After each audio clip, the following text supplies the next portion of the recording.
My name is Philip Roy Hamilton.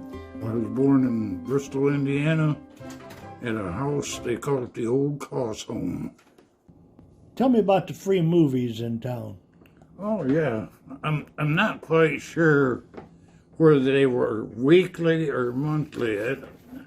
I believe they were weekly in the summer.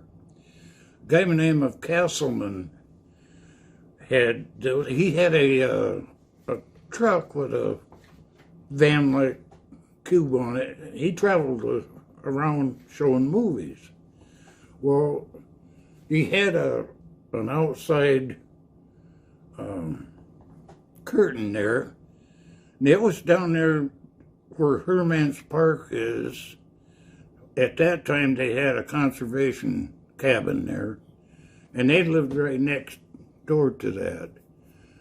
And they'd have them movies, and they'd have old Hoop Gibson and Hopalong Cassidy and Bob Steele, and of course the funny guys, you know, Bud Abbott and Lou Costello and them. But we would go down and watch them. One time, I'll tell you, you asked a question earlier about my Uncle Floyd. He'd always go with me down there, and, you know, but he'd abandon me. He had these other things to do.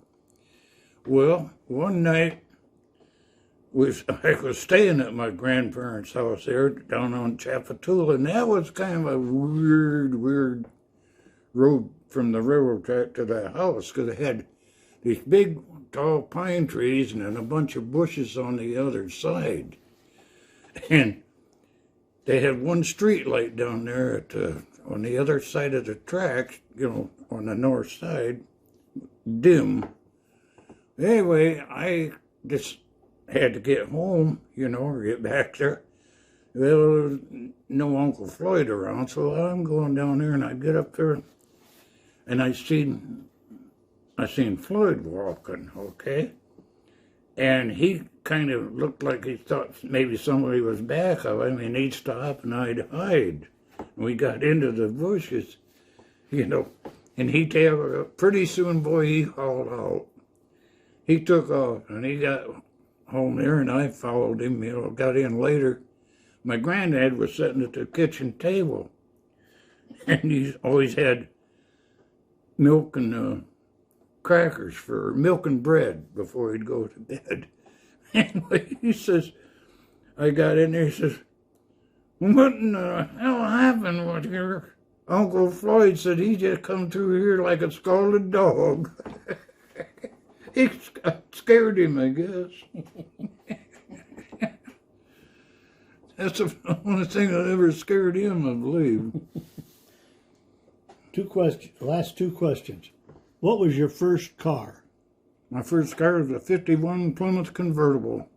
Yellow with red guts. And what's the best memory that you've got of growing up in Bristol in the early, mid-50s? Oh, there's a lot of good ones.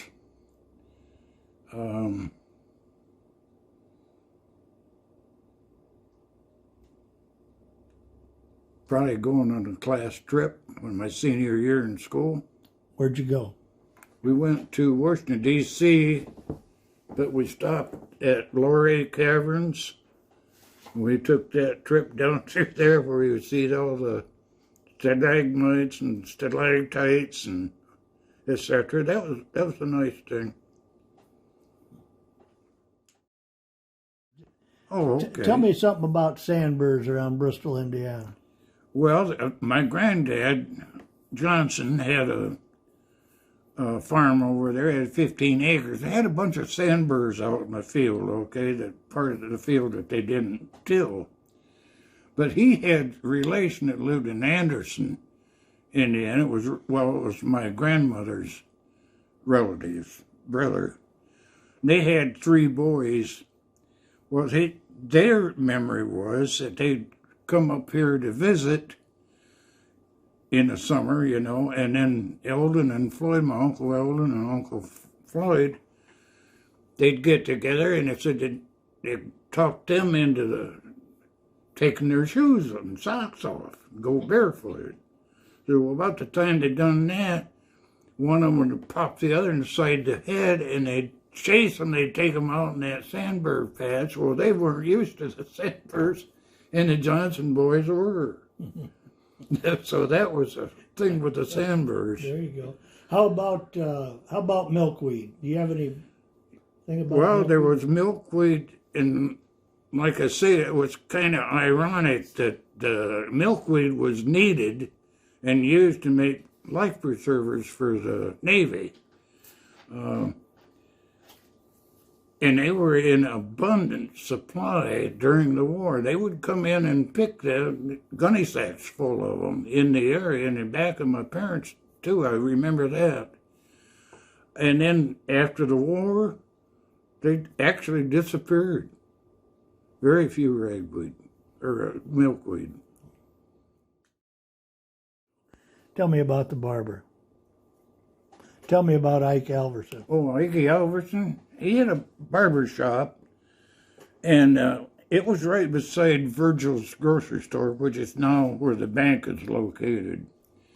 But anyway, Ike, he stuttered.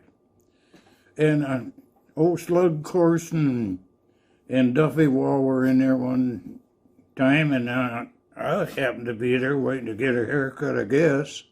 Anyway, there was a bus stop in front of the Congdon's drugstore. The bus Greyhound come through there and stopped for passengers. Well, this guy come in there and opened the door to the barber shop and says, "Hey," he says, can you tell me what time's the bus stop?" Now, Ike said, "Go to hell." And so the guy said, "No, pardon me," he said, "can you tell me what time does the bus stop?" Ike says, "Go to hell." Yeah. And he shut the door, left, and old Slug says, "Ike, what the hell is the matter with you?" He says, he's telling him like that. And he says, "Well, did you think I wanted to get my damn head knocked off?"